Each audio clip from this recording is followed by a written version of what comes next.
Good afternoon, everyone from Ann Arbor. I'm Steve Ratner. I'm the director of the Donia Human Rights Center and a professor at the University of Michigan Law School. And I'm delighted to welcome all of you to our fifth monthly lecture for this academic year on US policy in the Middle East, human rights and/or national interests. Our talk today is brought to you by the Donia Center, but it's also co-sponsored by other units at the Michigan campus, the Center for Middle Eastern and North African Studies, the Gerald Ford School of Public Policy, the Department of Middle Eastern Studies, and the Weiser Diplomacy Center. We have a lot of programming going on at the Donia Center this semester. Also going on at this time of the year is our wonderful human rights film series, where we offer a film every week or so on the issue of enforced disappearances. There's more information about that on our website. And I would encourage you to stay tuned for that. We will have other lectures coming that are also on our calendar. But now I'd like to turn the event over to our moderator, Mark Tesler. Mark is the Samuel Eldersfeld Collegiate Professor of Political Science in the Department of Political Science. He's been at Michigan for many years, an expert on Middle East and the Israel-Palestine conflict. And Mark will be introducing our speakers. You all know the drill on how to pass your questions on to our panelists. And I look forward to a great discussion today. So thank you all for coming. Hi, everybody. I want to also welcome you. And I'm very pleased to be able to moderate this program. It's a terrific lineup. I'll introduce them briefly, and let me also mention that you should feel free to put questions in the Q&A, and I will read them and try to pick out enough for us to have a good conversation toward the end. So the principal speaker today is Daniel Kurtzer. He's former ambassador to Israel and also to Egypt, which is very unusual. And he's currently a professor of Middle East policy studies at Princeton University. He's had an extremely interesting 30-year career, including the two ambassadorships, but also he's been involved in a lot of the diplomacy over the years with respect to Israel-Palestine peace and other concerns of the Middle East.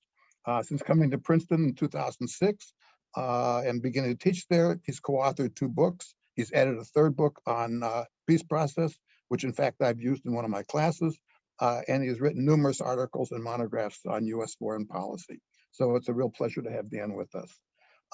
Offering comments, an additional contribution will be a colleague of mine, Susan Waltz. She's a recently retired professor at the Ford School. She's a specialist in human rights and international affairs with regional expertise in North Africa. She's had a very important and distinguished career in this area. From 96 to 98, she was chairman or chairperson of Amnesty International.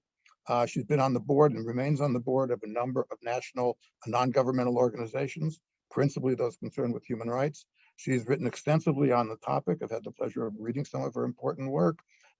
And she writes on both advocacy and the role of human rights organizations and on the notions of human rights more generally. So it's a pleasure to welcome both of our speakers. I know we're going to have a really interesting afternoon. I'll turn the conversation over to our first speaker, to Ambassador Kurtzer.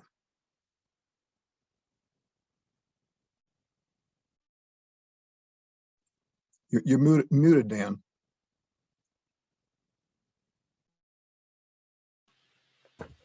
There we go. One would think after this time of Zoom, we would know how to do this. I want to thank the Donia Human Rights Center and the other sponsors of the talk this afternoon for the invitation to join you and to talk a little bit about human rights and national security interests of the United States in the Middle East. And what I want to do is start with a quote from George Kennan, who, as we know, is the father of Cold War containment doctrine. Kennan, towards the end of his life, said the following: "The United States cannot reshape other countries in its own image, and that, with few exceptions, its efforts to police the world are neither in its interest nor within the scope of its resources. This whole tendency to see ourselves as the center of political enlightenment and as teachers to a great part of the rest of the world strikes me as unthought through, vainglorious, and undesirable. Kennan had spent quite a few years when he came to Princeton after his career in the State Department, trying to clear up misconceptions about the containment policy that he had advocated, both in his classified messages from the embassy in Moscow and in a famous article in the journal Foreign Affairs.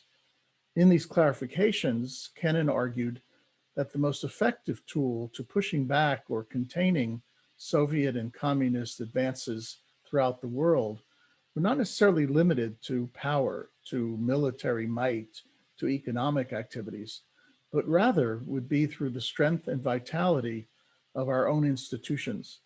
In the competition between the United States and the Soviet Union, Kennan argued, people around the world should choose the United States as their ally on the basis of how strong our democracy is and how fair and just are our institutions. This, in a way, will frame my remarks this afternoon. I'll focus on foreign policy, but I want us all to bear in mind our own situation at home, which I'll come back to as the question arises as to whether or not it is a source of strength as we pursue both our national interests and human rights policies around the world. I do want to look at the issue of human rights and national interests in the Middle East through the prism of this dualistic idea. In other words, what can and should we do to advance human rights and basic freedoms internationally? And how does that relate to the challenge of reinvigorating our democracy and dealing with issues such as racial divide, economic and social inequalities, and the like? There are several ways to tackle these issues. For example, by examining the role of international organizations, institutions, and NGOs. Or we could look at the issue of human rights and the national interests through the lens of our bilateral relationships. Or we could see how these issues figure in diplomatic efforts to resolve protracted conflicts. Having spent a great deal of my professional career in government dealing with diplomacy and conflicts, I want to look at that aspect of this dynamic between defining our national interests and pursuing human rights. And I'll discuss other aspects of the issue in the Q&A. As diplomats approach conflict resolution, they face an extraordinary challenge in trying to assess correctly exactly what kind of conflict they're dealing with. Consider the diversity of causes of protracted conflicts. Some are the result of colonial legacy, where the imperial power has left behind fractured multi-communal societies. There are leadership struggles between those vying to hold the seat of power. There are disputes over territory and borders or natural resources. There are disputes over values, beliefs, ideology, national narratives, religion, ethnicity, nationalism. Obviously, there are also disputes about human needs, the physical survival and well-being of people within societies. And of course, there are rebellions and revolts against authoritarianism, despotism, and/or the abuse of human rights and basic freedoms. In fact, most conflicts have multiple personalities, and they involve over time raising significant practical questions for the diplomat. For example, who should be involved in the conflict resolution process? Should it be simply confined to leaders, or should the tent be large enough for leaders and the various stakeholders? Before the Good Friday Agreement in Northern Ireland was reached, several efforts failed to reach agreement, in part due to the exclusion of some key parties. Second question, if every faction is included, however, do we run the risk of the peace process looking like the UN General Assembly, with dozens or perhaps more participants? In 2008, President George W. Bush invited over 50 countries to what was called the Annapolis Peace Summit. And it turned out to be a fairly useless exercise, except for the fact that real progress actually took place once the Israelis and Palestinians left Annapolis and went off on their own to negotiate, perhaps thereby avoiding the crowds. On the other hand, if the key parties are excluded, in other words, if you find it inviting too many of the stakeholders presents a problem, do you run the risk of turning them into spoilers? In the Arab-Israeli conflict, the Palestinian-Israeli conflict, Hamas has always been excluded from the Israeli-Palestinian peace process, even though it is unrealistic to assume that a durable agreement can be reached without Hamas. Additionally, how can the human costs of conflict be integrated into a diplomatic process? The agendas of diplomacy are usually filled with extremely challenging core issues, such as territory, economics, power, question of security, which are hard enough to grapple with without adding in human rights, basic freedoms, and the like. And yet, without dealing with these issues, we are likely simply to push these issues down the road as problems that will erupt and threaten fragile peace accords and their implementation. If we look at several case studies, we see that the interplay of some of these factors plays out in different ways. In the Middle East, for example, the conflict environment looks like a multi-tiered chessboard. You have Arabs, Israelis, Iranians, Kurds, Yazidis, the list goes on. You have non-state actors, Hezbollah, Hamas, the PLO, and others. You have Sunnis and Shia, Christians and Jews, and others. You have pan-national Islamist movements, such as the Muslim Brotherhood, and nationalist Islamist movements like the Salafists. And all of these players live in a region in which borders are becoming increasingly less legitimate, in which ungoverned space is now expanding throughout that region. And it's a region where this multiplicity of identities complicates rather than helps us deal with the underlying protracted conflict. In the midst of these uncertainties and conflict situations, human suffering has intensified. You look at the situation in Yemen, perhaps the greatest humanitarian crisis of our day, or close to Yemen, the situation in Syria. Since 2011, one of the most horrific civil wars that we've experienced in recent years. And the Middle East is not alone. One can go into Africa and Asia and see other conflict areas where human suffering has increased rather dramatically as a result of these many factors. Human suffering has also resulted as a result of state action. Consider the impact of our own United States sanctions on the people of Iran. We've imposed those sanctions in order to try to bring about changes in Iranian government policy, and the sanctions have had an impact on the Iranian economy and on its ability to export oil. But the sanctions have had no discernible impact on the policies or ambitions of the Iranian regime, and therefore have only had a negative impact, in a way, on the people of Iran. When this menu of toxic ingredients comes together, what ends up happening is that generals and authoritarian leaders dominate these societies. They tend to focus only on stability and on remaining in power, on keeping themselves in power, with little regard for the welfare of the people and their freedoms, rights, or liberty. Nonetheless, there are some successes, some stories, wherein conflict resolution has in fact dealt not only with the hard substantive issues that divide the parties, but also with ideas of transitional justice and the redress of grievances and equality. Take a look at South Africa, Northern Ireland, or Tunisia, which we hope will evolve, continue to evolve after the revolution in 2011. You look at the international efforts through the tribunals in the former Yugoslavia and in Rwanda as efforts by the international community to come to grips with the after effects of these protracted and horrible conflicts. Thus, it's not a foregone conclusion that diplomacy should separate the human and human rights issues from the pursuit of an agreement that settles other aspects of a conflict.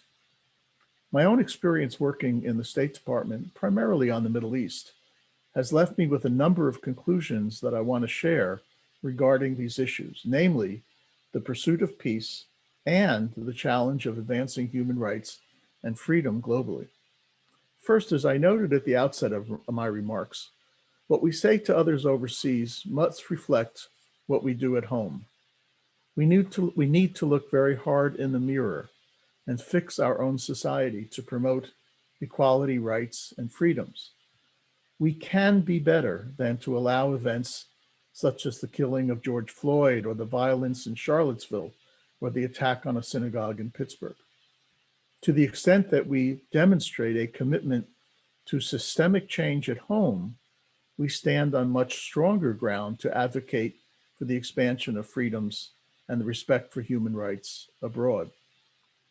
Second, as hard as it is to deal with core issues in protracted conflicts, and it is very hard, as we've seen in the Israeli-Palestinian conflict, where trying to resolve issues of territory, Jerusalem, security, refugees, and the like have eluded agreement. Durable agreements are, in fact, possible when they bring tangible benefits for the people involved, economic benefits, dignity, rights, and freedom. People expect that peace will not only bring an end of hostilities and an end of conflict, but will also bring tangible benefits to themselves, material benefits, the so-called bonus of peace, but also the intangible benefits, more freedom, more democracy, more rights within their respective societies. A third lesson is that we need to be careful as we approach different cultural milieus in which we operate so that we have a greater understanding and sensitivity. I want to share one vignette from my time as ambassador in Egypt, which went a great distance in helping me understand the difference in cultural milieus. As part of my responsibilities, one day I visited a General Motors assembly plant outside of Cairo. I was told by the managers of the plant that the General Motors management had assessed the performance at that plant as having been one of the best in the world. Their productivity was among the highest, and they continued to outperform almost all their other General Motors plants around the world. I was obviously quite amazed and quite happy to hear that.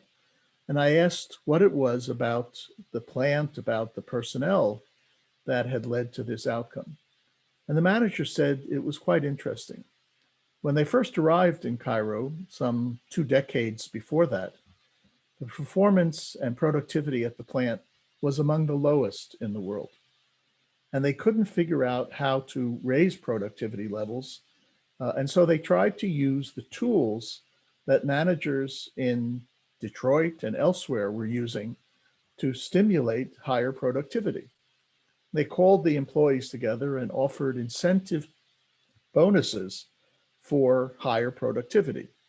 If an individual nailed in more nails, affixed more tires, and did a better job at his or her work, they were offered an incentive bonus. The workers rebelled, and the management couldn't figure it out.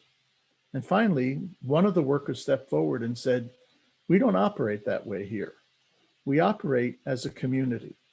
And so if in fact some of us perform better, all of us need to be rewarded. And we will work with our colleagues to upgrade their performance so that we are all performing at a higher standard."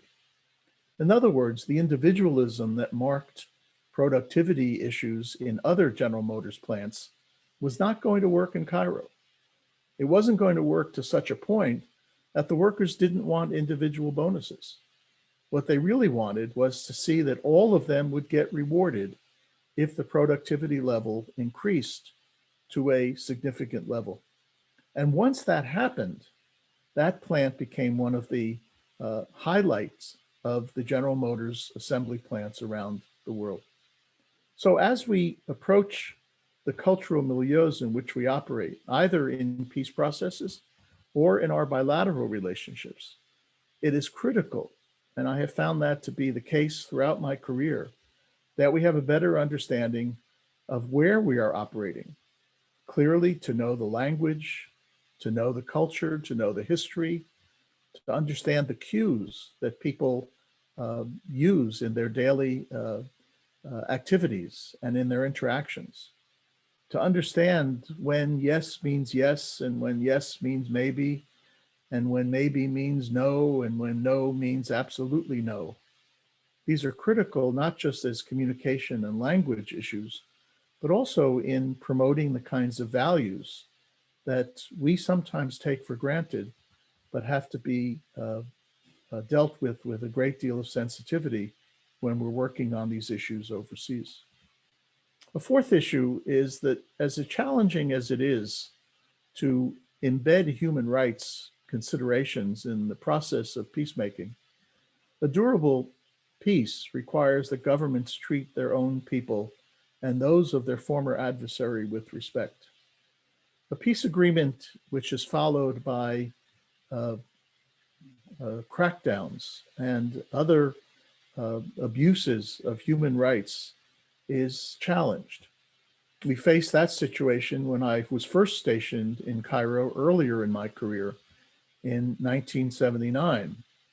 The peace treaty that Egypt and Israel had signed in 1979 was actually quite popular in Egypt. People expected that not only would it end their wars, which had preoccupied Egypt from the time that the state of Israel was established until 1979, but that it would also bring about tangible benefits. There was the idea of more food on the table, more jobs, more investment, more economic activity. By 1981, however, the situation in Egypt had not improved and in fact had in some respects deteriorated, because the Arab world, in anger over Egypt's having taken a decision to make peace with Israel, had instituted a boycott against Egypt. And so the United States providing aid to Egypt was only making up the difference of the aid that had been lost as a result of the Arab boycott. Nonetheless, the United States tried its best to help Egypt overcome these challenges until the middle of 1981, when those of us in the political section of the embassy started to feel some difference in society. The happiness that had greeted the peace treaty just 2 years earlier was turning sour, and it was leading to questions about stability in the country. Before the summer of 1981, we met with our ambassador at that time, the late Roy Atherton, and we talked this through and decided that we would go on a reporting binge to try to understand what it was that was motivating the Egyptian people. For my part, I walked around Cairo, and I tended to ask people the same three questions in order to try to create my own, as it were, public opinion poll. First question I asked was, are you better today as a result of the peace treaty, as a result of the end of war, than you were, say, 10 years ago? And most people said yes, even though the economic situation was not very good. In fact, there was enough economic activity that provided a little bit more for most families. And so I asked the second question. If in fact you are better off today than you were 10 years ago, are you happier today than you were 10 years ago? And to my surprise, the answer invariably was no. We are not happier today than we were 10 years ago. And so you could imagine the third question, which was obviously, okay, so you're better off, you're not as happy, why aren't you as happy? And the answer again taught me a lesson about culture and the way in which people perceive their rights and their freedoms and the way in which they interact with each other. The answer invariably came back, 10 years ago we suffered equally. What did that mean? Egypt had become a largely unequal economic society. And the benefits that the economic growth had brought to Egypt were tremendously unevenly divided. The rich got much richer, the poor got much poorer, and there were few avenues of upward mobility for people to move from one status to another. And Egyptians perceived that when everybody was essentially challenged the same way in making a living and providing for their children, life was okay. It wasn't great, but life was bearable. It was not, however, the same, even if more bread was on the table, when some people had benefited from the system in a way which created these tremendous inequalities between the richest and the poorest. And this translated into the difference in rights as well. The rich not only became richer, but they became able to do things and to speak freely and to participate in society in ways that those who did not have the means were not able to do. And so this idea of understanding and relating to the cultural milieu, learning from it, for our diplomats is not just critical in terms of preparing for a foreign assignment, but it becomes critical in dealing both with our bilateral human rights agenda and the agenda we have in trying to help countries resolve protracted conflicts. A fourth issue is the degree to which it is critical that we embed human rights, freedoms, democratization processes in peace processes.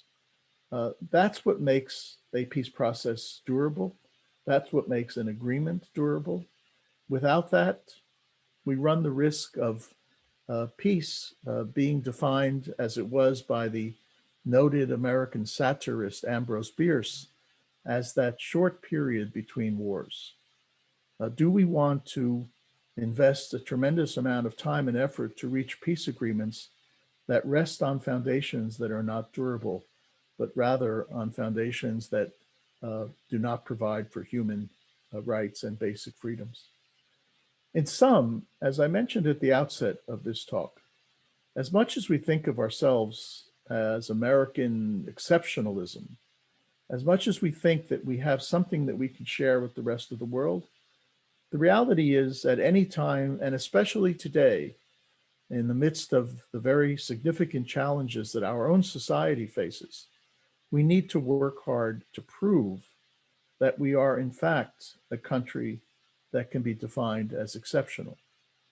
So what will all this mean for the Biden administration looking ahead?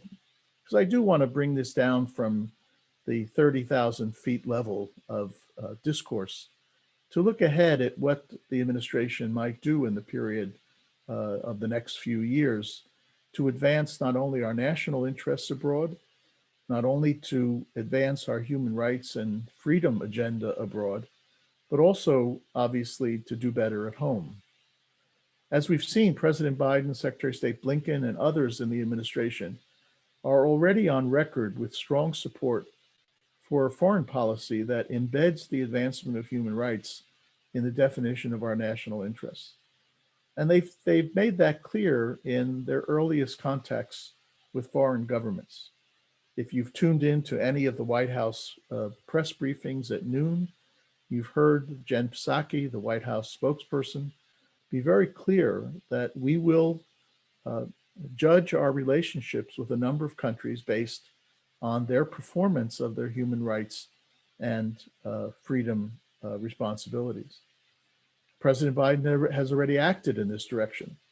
In a speech earlier this month, he cut support for those Arab states that are waging war in Yemen, not because we want to see the Houthi rebels succeed.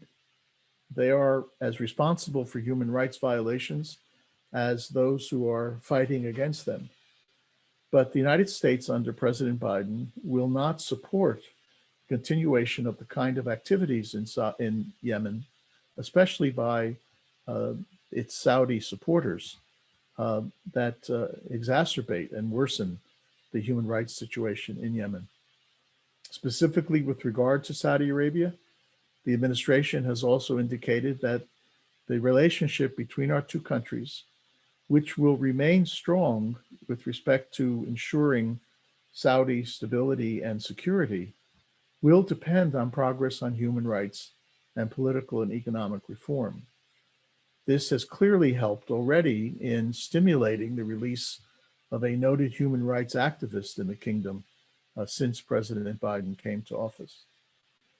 And perhaps most important, we've already seen the priority that this administration has given to the safety and security of Americans at home by striving for racial justice, economic equality, equal justice, messages and outcomes that diplomats serving abroad can carry the human rights torch in our bilateral relations abroad with much more confidence. In this respect, George Kennan would agree. Thank you very much.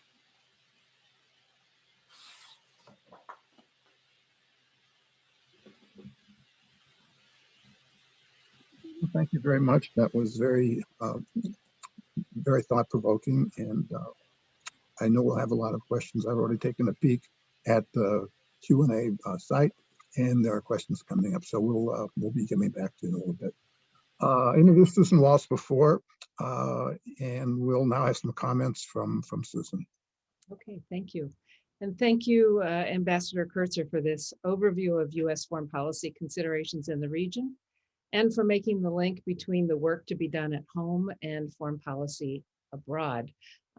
You know, as I listen to you, I can well understand your interest in the ingredients that are useful for resolving protracted conflicts, given your own diplomatic investment in the region and the fact that it is so rife with conflict. So thank you very much for sharing your insights. I've been asked to comment specifically on the human rights dimension, and I hope to extend your commentary to zero in on what I think will be some rather daunting challenges for the Biden administration to push a human rights agenda alongside other foreign policy goals in the region. So let me begin with some observations, or perhaps a reminder about what is entailed in a human rights assessment, whether it's done by non-governmental organizations, independent analysts, or the US State Department. So a good human rights analysis, a sturdy human rights analysis, begins with the scrutiny of policy and practices on one side against some defined set of standards on the other. It ought to be considered a rigorous exercise. And one important step along the way is identifying the standards that apply to a particular situation. And of course, these have evolved over the last 70 years. They've evolved both because new standards have been generated and the scope of applicable standards has expanded.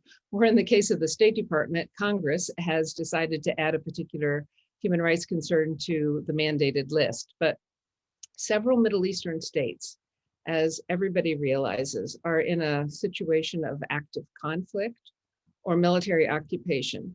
And so in addition to international human rights law, they are also subject to the standards of international humanitarian law, sometimes called international humanitarian law of war, including war crimes, crimes against humanity, and the responsibility of occupying powers. So most analysts today consider it important to include all of these concerns, the IHL concerns, in addition to the provisions of international human rights law. So across the Middle East, the concerns that emerge from an exercise of this sort are really sobering. They include egregious violations of civil and political rights, notably the suppression of speech and assembly. They also include the use of excessive force, arbitrary arrest, unfair trials, torture, and deaths in detention. Egypt right now is said to be experiencing its worst human rights crisis in years. Bahrain's human rights situation is described as dire. War crimes and crimes against humanity in the region include the use of prohibited weapons, unlawful indiscriminate attacks, withholding humanitarian aid, and the transfer of civilian population into settlements in occupied territories, which, by the way, applies to Morocco as well as to Israel. Unfortunately and sadly, Conflict resolution in this region will require addressing in some measure both serious serious war crimes and crimes against humanity. So speaking personally, I'm not eager to live in a world where we simply shrug our shoulders at such situations. And I hope that, actually, I dare say that none of the attendees of this seminar would want to live in such a world either. When we think about the insights of George Kennan, they are indeed resonant today, but at the same time, they take us back a little bit to an era when human rights were considered strictly internal affairs, nobody else's business except for the country in question.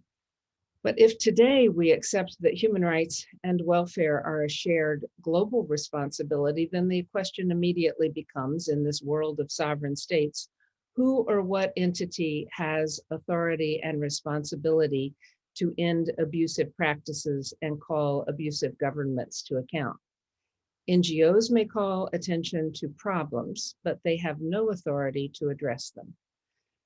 One scholar a few years ago argued that the task of safeguarding human rights internationally should be confined to what she called steward states. She didn't identify the countries that might be in position to assume that role, but it did seem clear that she at least considered the United States as a candidate. I suspect all of us can probably think of reasons why that does not seem a good idea now, if it ever did. But it does raise some related concerns about human rights in US foreign policy, and I want to explore a few of those. The first concern is a far-reaching one regarding the limits of US diplomacy. I would agree that we should not try to reshape the world, and Americans must recognize the limits of US influence.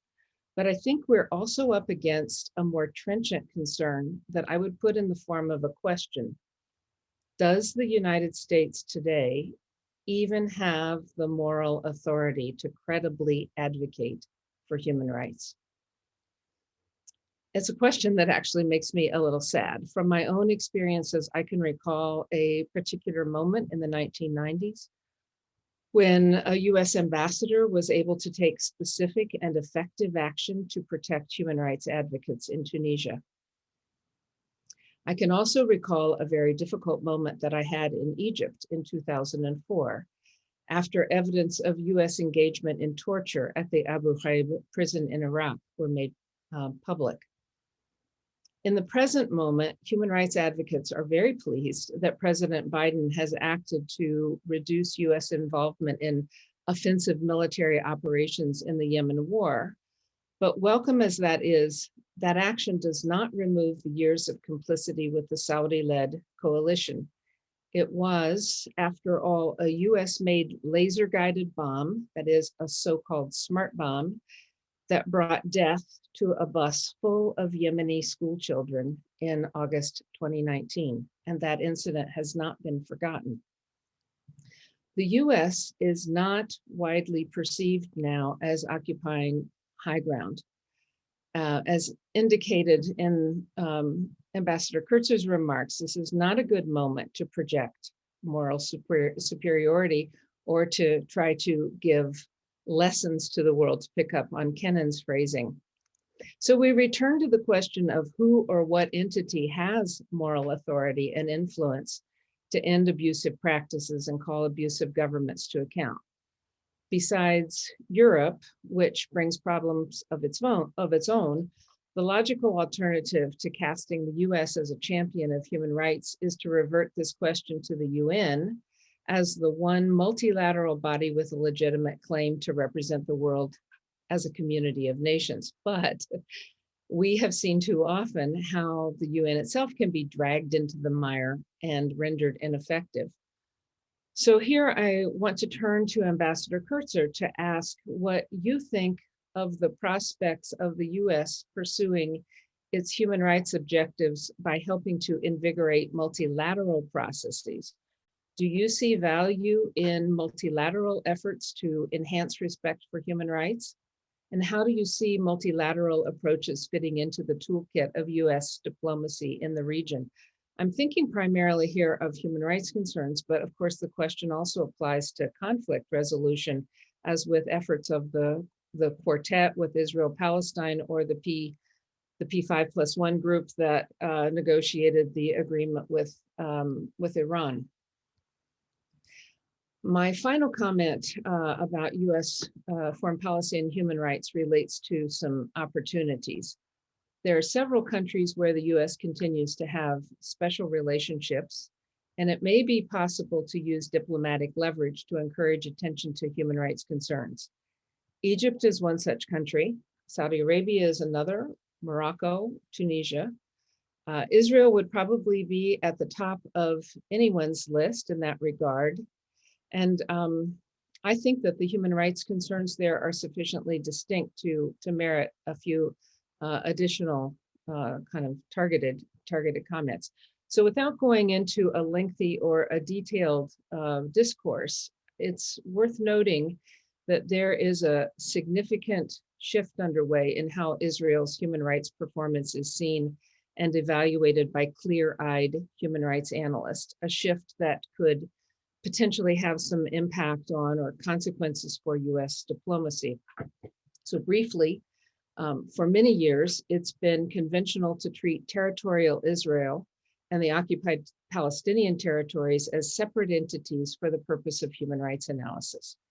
More recently, a series of considerations have discredited that approach, or at least seriously called it into question. Today, the inclination is to recognize that the laws and policies that Israel uses across all the territories under its control, regardless of their juridical status, are part of an integrated whole. And viewed as a whole, those laws and policies now appear to be based on ethnicity rather than on specific location and territory. And that's an important distinction because it evokes a different set of standards.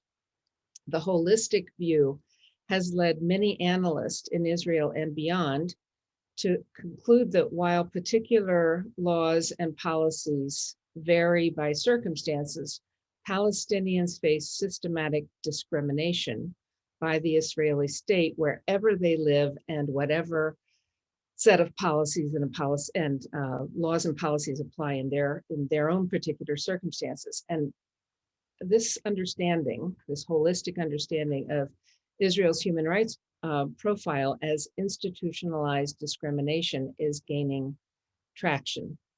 As one quick example, just last month, Israel's leading human rights group, B'Tselem, used the phrase Jewish supremacy in the title of a report and referred to a unified regime from the Jordan River to the Mediterranean Sea.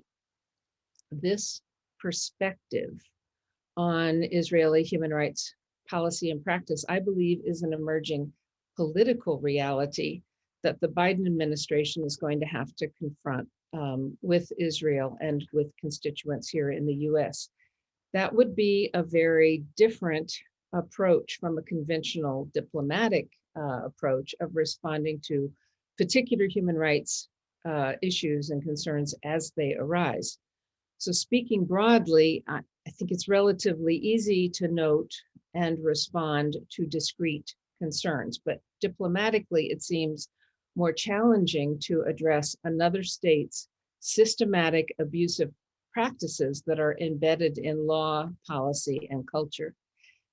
At the same time, it also seems a difficult topic to avoid, given the expectations about the Biden administration's commitments to human rights and the historical relationship with Israel.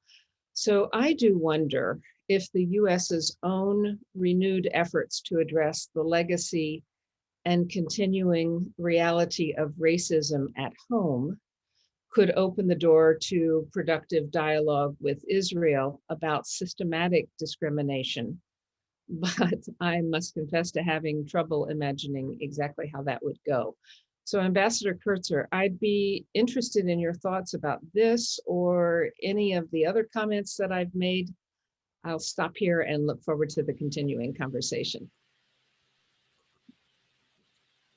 Well, thank you for those comments. Professor Tesler, should I respond now? Yes, yeah, please. Okay.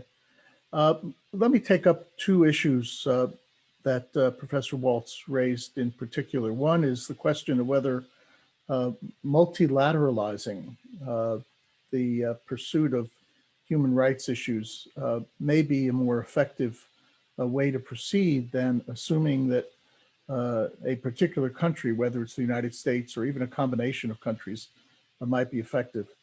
And the answer is maybe. You take a look, for example, at the UN Human Rights Council, and you say to yourself, that's not going to be the way to proceed unless there's reform.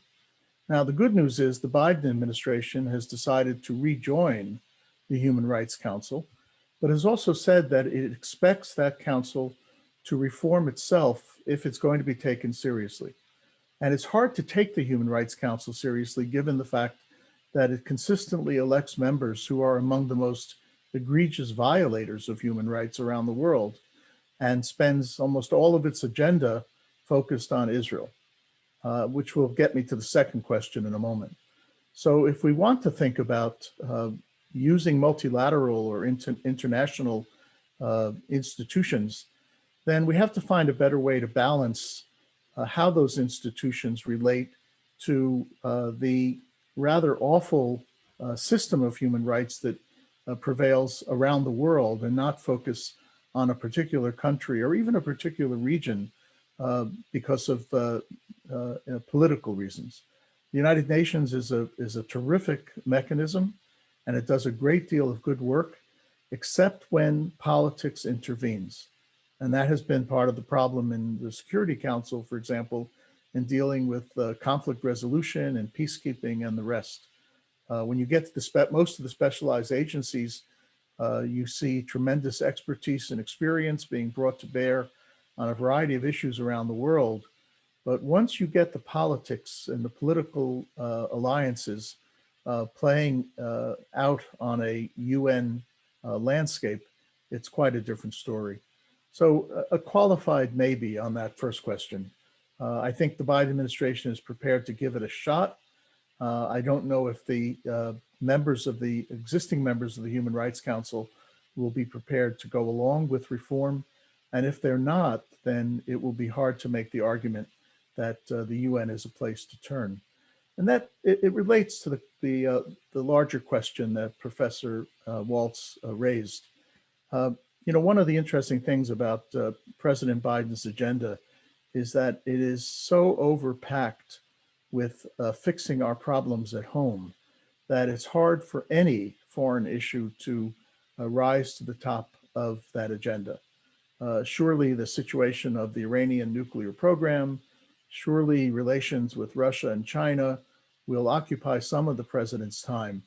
But, frankly speaking, as much as we may have as individuals an interest in seeing change in this or that country, whether it's Israel, Egypt, Saudi Arabia, Morocco, or any of the other places where we perceive that changes need to be effected, it's going to be hard to make the case in Washington at this time for a significant change in approach.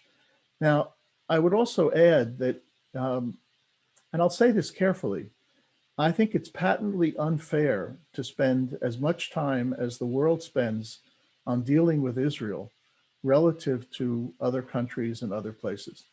Israel is a democracy, whether we want to call it that, whether B'Tselem has decided to change its definition. It acts in rather poor ways, contrary to international law, in violation of international humanitarian law in the occupied territories. It gets called out for that. But when you look around the world and you look at Israel, not so much in absolute terms, but in relative terms, it is patently unfair to spend as much time as the world spends on Israeli human rights violations. One only needs to look at the annual human rights report that State Department puts out to see that the department actually tries to do a fair job of advancing human rights by reporting on it fairly around the world. In fact, most diplomats, retired or active, will tell you they hate WikiLeaks.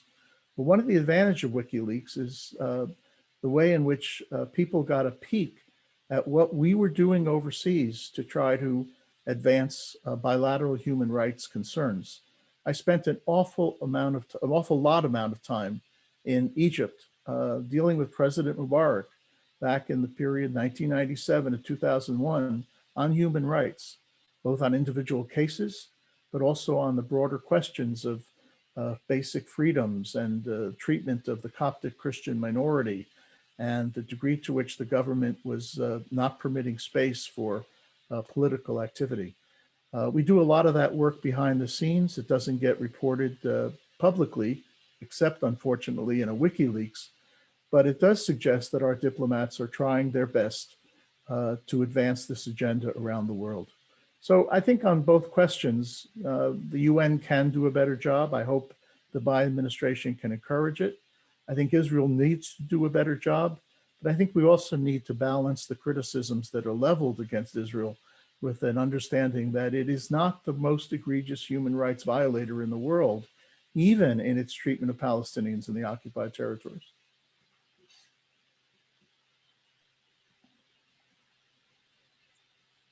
Okay, well, we're going to open things up a bit. There are a lot of questions. Most of them are about specific conflicts or problems, whether it's Yemen or Israel or Morocco. So let me suggest that we talk a little bit about Israel-Palestine. I don't think I'll read any of the questions. They're all good. But a lot of the questions have to do with the new relationships between the Emirates and Bahrain and Morocco and Sudan, and in terms of recognizing Israel, planning to, or maybe in some cases already have exchanged ambassadors. The questions ask, how should we think about the implications of this? And maybe in three different categories. One, does it have any implications for human rights in the region? On maybe the possibility that some countries in dealing with Israel, a democracy, will themselves become more attentive to human rights. What about regional relationships in particular? Is this going to create new blocks? Is it going to change the regional dynamic in a broader way? And then, not necessarily the most important, but very important. What does it mean for engagement with the Palestinians? Is this going to make Israel more confident to make concessions? Is this going to make Israel more of the view that it doesn't really need to make concessions? It's getting already a lot of the benefits. And finally, there are a couple of specific questions about that relate to human rights, about Israel's intentions to give a pandemic vaccine to the Palestinians, and the fact that for the most part, they haven't done this yet. There are a few, there's been a little bit, but not very much. So there's a whole series of questions, and I think we can take this as an opportunity to reflect on these issues in general, not necessarily to respond to any one specific question. Sure. Look, I think the advancement of relations between Israel and any of its neighbors is a good thing. Israel has lived in a state of war with virtually all countries in that region from the moment of its independence. The United States has worked for a long time to build better relations between Israel and its neighbors. Back in the 1990s, when we convened the Madrid Peace Conference, one of the most significant outcomes was not only the bilateral talks that took place between Israel and its neighbors, but the multilateral talks, which brought Israel together with Saudi Arabia and Tunisia and other Arab states. In other words, the building blocks for what was consummated this past summer. So in and of itself, these accords are, or in and of themselves, these accords are important, but I wouldn't exaggerate their importance because of several reasons. Number one, none of the Arab states that entered into these agreements with Israel expressed any particular interest in advancing the Palestinian cause. The United Arab Emirates suggested that its action had stopped Israeli annexation that had been permitted, quote unquote, permitted under the so-called Trump peace plan. But as we saw before July 1st, when that could have happened, the Israeli government had tied itself up in a pretzel, deciding whether and how and should it actually annex. And there were parts of the Israeli government that actually opposed the Trump plan because it didn't give them enough. So it's possible that the UAE normalization accord gave the Israelis a reason not to annex, but it didn't prevent it from happening in the future, number one. Number two, I don't think there's any possibility of spillover from these accords to the human rights record in these countries that are involved, all of which are, to one degree or another, major violators of human rights on scales that are quite significant relative to the global human rights issue. So I don't think that will have any impact. The third issue, which was not part of your question, but is quite important for the United States, and I think the Biden administration has already begun to revisit some of the giveaways that the United States provided to at least 3 of these Arab countries to incentivize them to develop a relationship with Israel. Providing advanced fighter aircraft and lethal drones to the UAE is probably not a good idea, and can upset a very delicate balance of power in the Gulf. Offering sovereign immunity to a new government in Sudan, which itself may not last and is in a country that has been a long-time sponsor of terrorism, may not be a great idea. And recognizing Morocco's sovereignty over the Western Sahara, in contrast to the views of the entire international community, especially the African Union, is consistent with what the Trump administration did with respect to the extension of Israeli law and jurisdiction in the Golan Heights. But in both cases, it's a violation of international law. And so I think the Biden administration will be taking a hard look at these elements of US policy that were used as incentives to bring about these agreements. I don't think that necessarily a reversal of the US positions will undercut the agreements. After all, Iran was a major factor in the thinking, certainly of the UAE and of Bahrain, in wanting to establish a better relationship with the United States, let alone with Israel. And so I don't think if the US does in fact withhold the sale of the F-35s and the drones, that the UAE will turn its back. But I think the Biden administration will conduct itself with a great deal more maturity and sensibility than the Trump administration did, even as it advances the idea of establishing relations between Israel and more of its neighbors. Susan, would you like to add anything? I don't have much to add about the strict international relations kind of negotiations of power dynamics in the region, but I do have some hopes that the Biden administration will find some ways to be creative and push the envelope on human rights in various places in the region. I think first, sorry about this light, it's in my eyes too.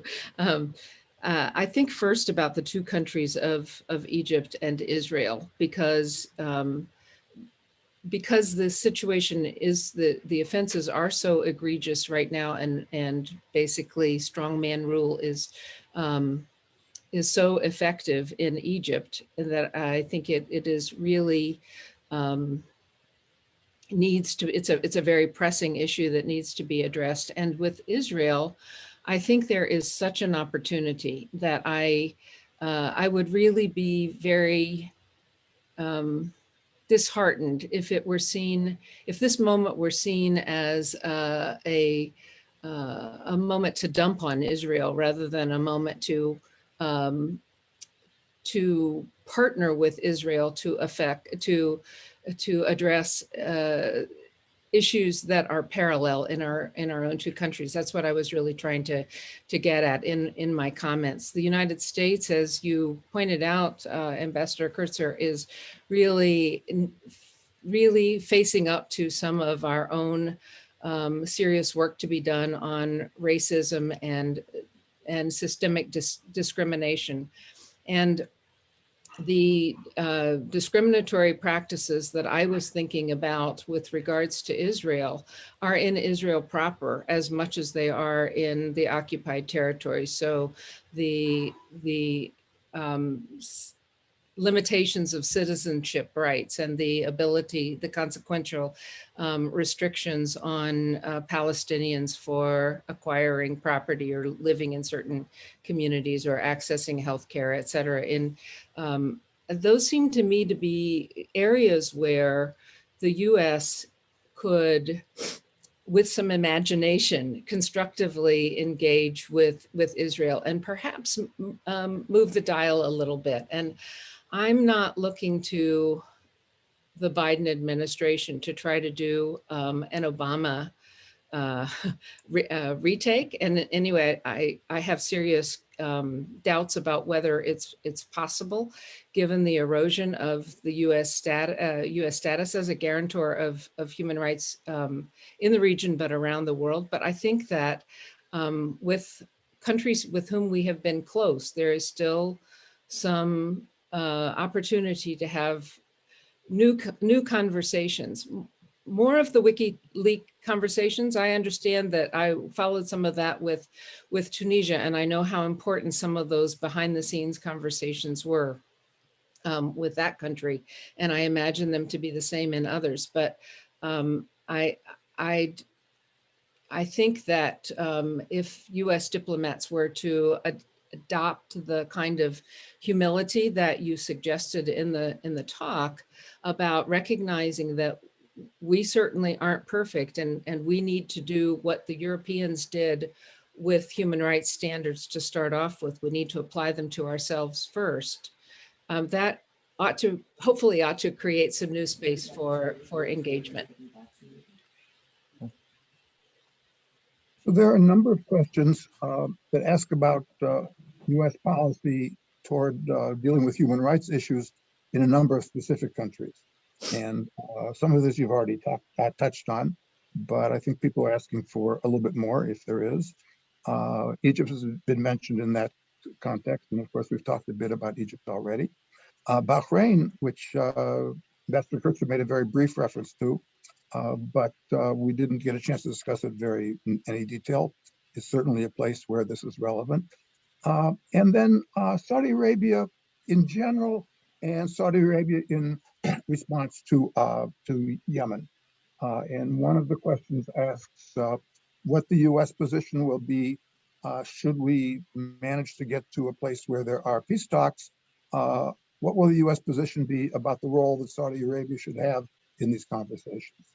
So it's about identifying a little bit more about what the U.S. can and cannot do in some of these places. And as I said, of course, we've already touched upon this a bit. And then maybe to talk in a little bit more focused way about Yemen and the Saudi position in Yemen and American support for the Saudi position, even though it's recently changed in particular. So I'll leave that. I'll leave the floor for that. Let me approach your questions, Professor Tesler, in two different ways. One, the second part of your question, if the Yemen situation does result in negotiations of some sort, and there are efforts, very significant efforts underway to do that, including through some special U.S. envoys just in this past 3 or 4 weeks. The Saudis will have to be given a place at the table. This goes back to what I mentioned in my formal remarks, this question of how big a tent you create and which stakeholders in a conflict are brought into that tent, and what happens if you don't involve them? Do you have a chance of reaching an agreement? The Saudis are simply too significant a stakeholder in the future of Yemen to be left out. And were they to be left out, the talks would be meaningless if they took place. That doesn't mean that there can't be a variety of methodologies. We saw, for example, in the Iran negotiations over the nuclear accord back in 2013, 14, 15, that there were talks held multilaterally with the permanent 5 members of the Security Council, the United States and Iran. There were also talks held in a secret channel. And so you could find a variety of mechanisms in which the Saudis would have to play in some of them. They don't necessarily have to play in all of them, but for sure they are a critical stakeholder, as is Iran, for example. And that may be the hardest part of getting those talks started. With regard to the internal situation in Saudi Arabia, as I noted in passing in my remarks, I can expand a bit on it. The administration has signaled already that the relationship with Saudi Arabia is under review. Just yesterday, the White House spokesperson, Jen Psaki, made that very clear, both in content and form, when she said that the president will deal with King Salman and not with Mohammed bin Salman, who had been a favorite interlocutor for the favorite son-in-law of President Trump. And so everything about the Saudi relationship, I think now is up for grabs, except for what I would call a basic American interest of assuring the underlying security of Saudi Arabia and the security of fossil fuel exports. This has been the underlying premise of American involvement in Saudi Arabia for more than 70 years. And frankly, that's where this intersection of national interest and human rights considerations, where the rubber hits the road. If the Saudis ran out of oil tomorrow, it may be that the United States would turn its back on Saudi Arabia, saying there's no particular interest that we have in the kingdom. But that's not reality. And in international relations, that's going to play a critical role, even as we carry a human rights agenda with us. The same applies to a lesser degree in a place like Bahrain, as in many other places in the region. The one thing I know, without being privy to secrets anymore, now that I'm out of government, is that all of our envoys in these places have, as part of their day-to-day responsibilities, as part of their agenda, in this administration, I'm not sure about the previous one, but in this administration, they have a significant human rights set of talking points. And they will carry it through to the best of their ability and see where that intersection is between the basic interests we have in a country like Bahrain, large naval base that provides support for the United States Sixth Fleet, but also significant concerns about a country where a Sunni minority king rules over a Shia majority population. What I would add to this is often a slightly different angle, and it circles back to the question of U.S. contributions to resolving the conflict in Yemen and beyond. I'm really mindful of all of the weapons that have been supplied in that area from many different sources. You mentioned the UAE deal, and I was glad to hear you say that you thought that should be reconsidered, Ambassador Kurtzer. But there's also already been significant weapons that have been deployed I'm thinking on the ground in Yemen, and that have already been diverted away from intended use to others who have procured them. There is risk that drones could be, US drones supplied to the UAE could be diverted in Libya. There's been some concern about that.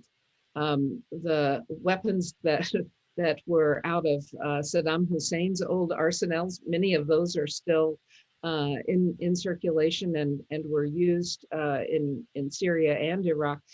I think there's room for the US, potentially with its European allies, to help do a lot of ordnance removal in the region and just begin to go about collecting some of both the unexploded ordnance that's on the ground, and there we might think of cluster munitions and landmines, but also some of the larger armored vehicles that have been abandoned, et cetera. And when I mentioned multilateral efforts, I mean, the UN in its clumsiness is one, the big elephant kind of version of the UN is one version of multilateral, but another version is to have smaller, much smaller partnerships of like-minded states and to go in and address situations or try to deal with specific aspects. And again, I really hope that the Biden administration, that Biden will, as president, offer a new version of the U.S. Conventional weapons policy, so that we are not only in a position to just maximize the sales, but are thinking much more strategically about who is receiving U.S. weapons, what purpose they plan to put them to, and what kind of accountability we'll establish on the other end. And I think that's a whole big human rights area that the Biden administration could pursue in this area of the world. I would just add one thing, Professor Tesler, if I may, and that is I couldn't agree more that the provision of arms by the United States and our allies needs a careful review, including prohibition on certain kinds of weaponry that goes into conflict areas, and as you suggested, even some of the removal. But it's also a larger question, and you know that any unilateral action by the United States to do this would create a vacuum that would be readily filled by somebody else. And unless we can find some international mechanisms to curb the flow of arms from a newly revitalized Russian arms industry or a more active Chinese interest in the Middle East, all we would be doing is removing American arms and having the substitute of other arms. So I'm not suggesting that there isn't a role for the United States acting alone or in concert with our European allies, but we need to be realistic that work needs to be done at a global level on this proliferation of conventional arms and destructive technologies. This is a real instructive exchange. I'm going to change the subject for a few minutes. There's some other hotspots that we can talk about, but there have been a number of questions for Ambassador Kurtzer about your career and some of the things connected with having the kind of positions in the Foreign Service that you've had. One of them was one of the first questions that was asked, and it builds off of your story about General Motors in Egypt. And the questioner wants to know how you did it. I don't think it's a real specific question, but I think he's got something that's worth talking about. So where do these insights come from? And how broad are they? Where do we stand on having this kind of, I don't know, openness or to understand that maybe there's a different culture and things mean something different, which are illustrated by your example. So what else can you tell us about that? Second question is the only other one I'll add right now. One of the questioners wonders what it was like to work for different administrations. On the one hand, you're selling, but you're promoting and on behalf of a particular policy. And then there's a change in administration, and what you're advocating is potentially different. So both of these have in common, so I picked them, the idea that, tell us a little bit more about what it was like to have the kind of experience you've had. Both interesting questions. Look, I've suggested to my successors and to classes at the Foreign Service Institute, which is the Diplomatic Training Institute, State Department, that one of the most interesting aspects of being an ambassador is that there are almost no limits to the scope of what one can do. Now, we operate within the confines of American policy and American interests, and we receive a letter from the president that says, here's what I want you to do. But the letter is normally of a general enough nature. I want you to promote peace, and I want you to promote economic ties between our countries, and I want you to advance democratization and human rights. And then you get out to post, and you need to build a country team, which is all of the people represented at post. You have to build a country team that can advance this agenda across a wide front. And so you want all of your employees, the cultural section, the economic section, the commercial section, your military attaches, your intelligence people, each in their own way, seeing ways where they can move things forward. Where the specific question comes into play is who gets sent to do this work? Now, we have a system in our country where upwards of 25 or 30% of our ambassadors are appointed from the ranks of political donors. In other words, if you give enough money to the winning campaign, you put your name on a list, and if you get lucky, you get appointed as ambassador to the Court of St. James or to Paris or whatever. In rare cases, not never, but in rare cases, there are political appointees who actually know something about the country to which they've been assigned.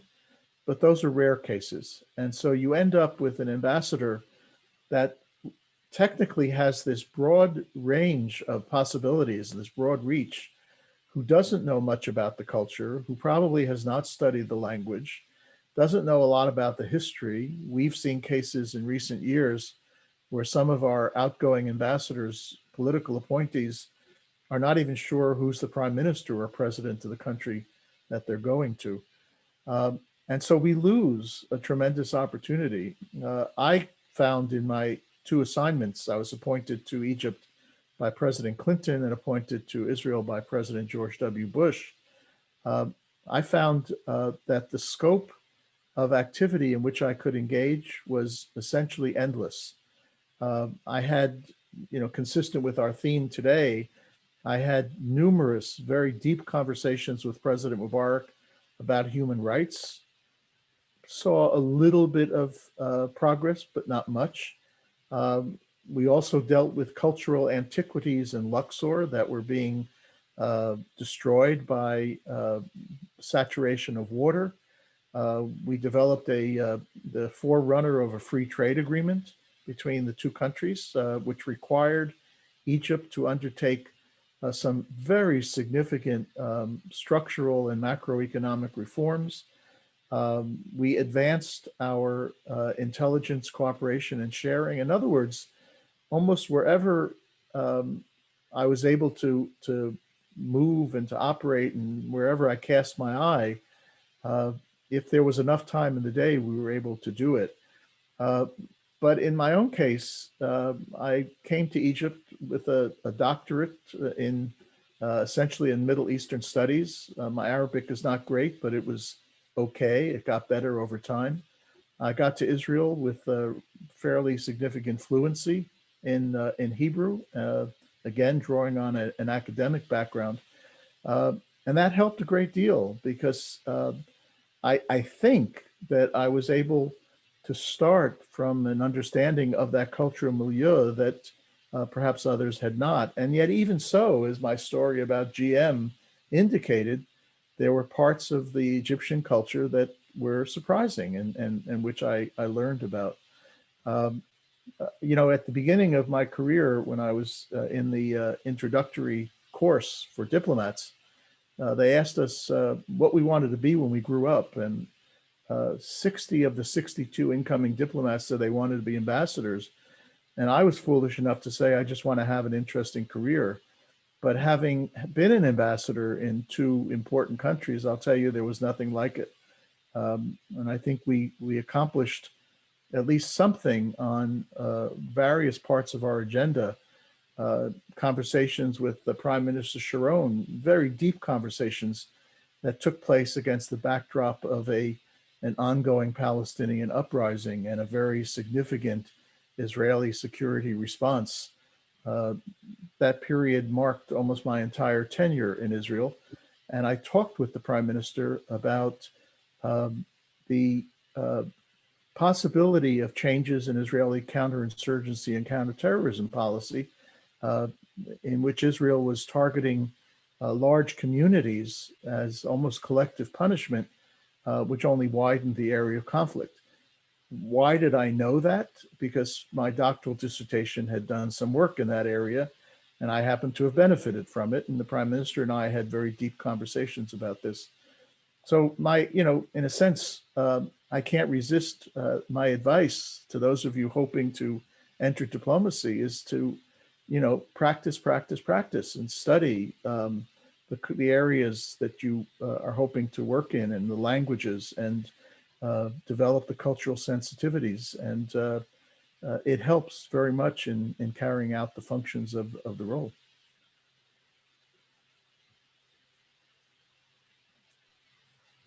I have a question that is also a little bit different.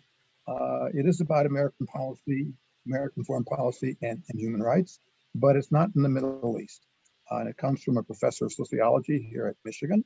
I hope he's still with us. And it asks, would the Obama administration be able to reestablish relationships between U.S. and Cuba if the U.S. had insisted on Cuba releasing political prisoners? Could we have made progress if human rights had been an important part of our agenda? It's an interesting question, because in 2014, right as the Obama administration was embarking on its so-called normalization policy, I did a graduate workshop on Cuba with 10 graduate students. And we were able to travel to Havana and look at some of these questions firsthand. And the answer that I would draw from that experience, I'm certainly not a Cuba expert, is that the issue of Cuban political prisoners, human rights, freedoms, democratization, not only would have been on the agenda, but in fact was on the agenda. It doesn't mean that a lot of advances were made, but there was a significant transactional nature to Obama's normalization policy with Cuba, which both sides understood would be important. The Cubans had a long list of their own of changes they wanted in American policy with respect to travel, tourism, student visas, investment, repatriation, you name it. And the United States had a long list of issues, which included these issues of freedoms and prisoners and so forth. And it was part of the agenda. We heard about it from our Cuban interlocutors in Havana. We heard about it back in Washington when we met with State Department and National Security Council officials.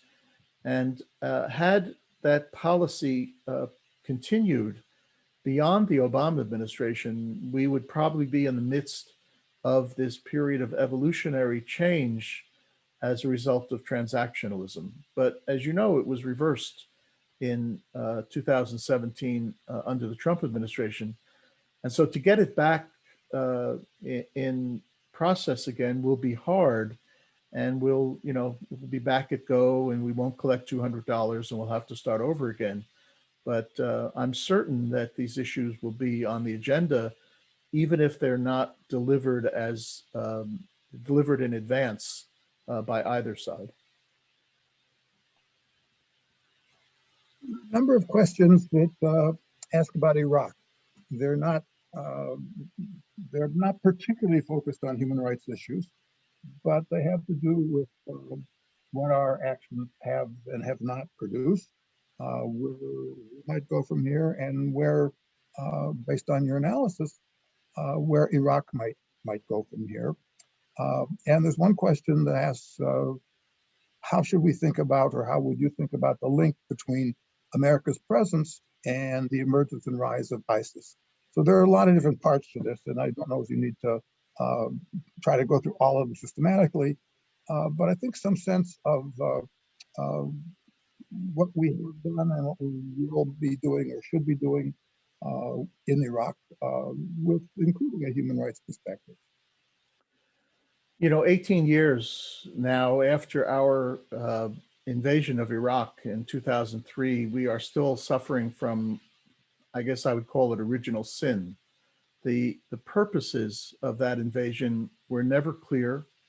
I think anyone who witnessed the various interpretations given to our policy at the time, weapons of mass destruction, threats against the region, whatever, came away confused because there was not a significant enough reason to invade that country in 2003.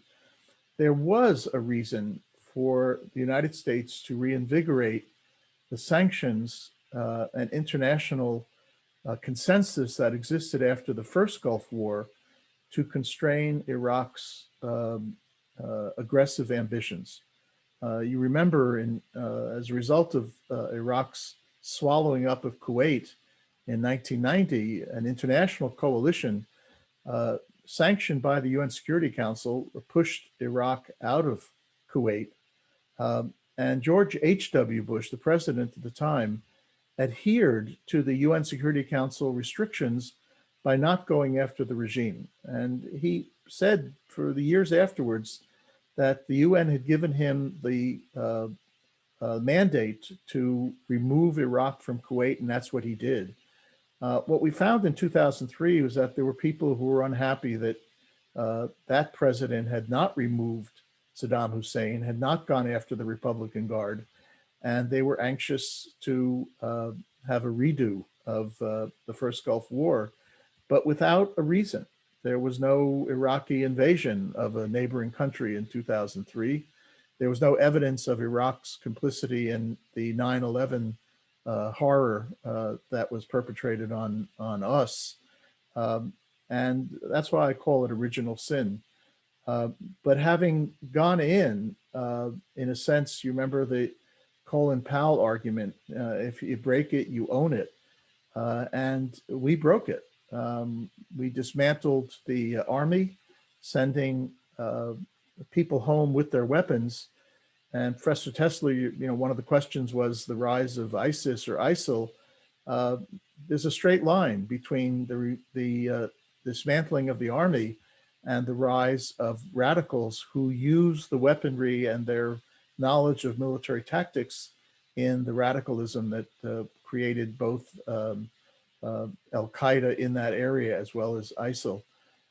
We dismantled the government on a flimsy argument that it was de-Baathification, kind of like the denazification in World War II, except by using de-Baathification as a criterion, the whole government collapsed and we had no substitute. Our Defense Department would not permit other agencies of the American government to come in and to deal with the post-war situation, including basic law and order. You remember the looting of the government ministries and the museum. And so that the broken China of 2003 has been the albatross on American policy since then, with the argument being, can we leave a situation which is so fraught without it becoming even more fraught? And I think that's going to be one of the great question marks for this administration, as it is in Afghanistan, although the reasons for going into Afghanistan were stronger. At what point do you finally say we've done what we said we were going to do, or we tried to fix the problems we created, but do we have this unending responsibility to try to make it better? The Iraqi internal situation, it's hard to give it a grade. I wouldn't give it a passing grade if I were a professor teaching Iraq right now. Certainly the Kurds up north have done pretty well for themselves. There's been a certain amount of stability achieved between the Shia in the south and the tribes, and at least some of the Sunni politicians in Baghdad. But it's a tinderbox which can be lit up and explode almost at any moment. And I think that's one of the considerations about whether, if we pull the plug, will that be the match that lights this fire again? I guess it's time to call this to an end. It's been a very rich conversation. And on behalf of the Donia Center and those of us here benefiting from your remarks, Ambassador Kurtzer, Professor Waltz, thank you very much. Very grateful. Thank you.